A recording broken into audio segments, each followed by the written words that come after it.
Now with sound, it's the demo of the Edwards Fire Alarm Control Panel number 1303. This is a selective coded system.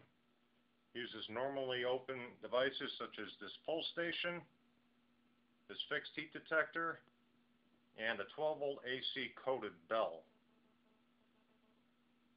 This will be a demonstration of how this system works. System is activated by activating the device, such as the pull station.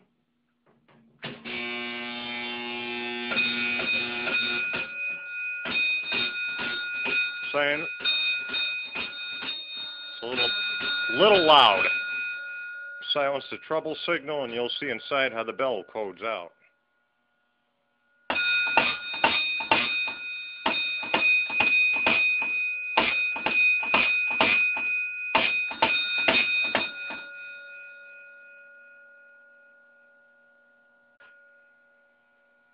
And it does 4 rounds of its code.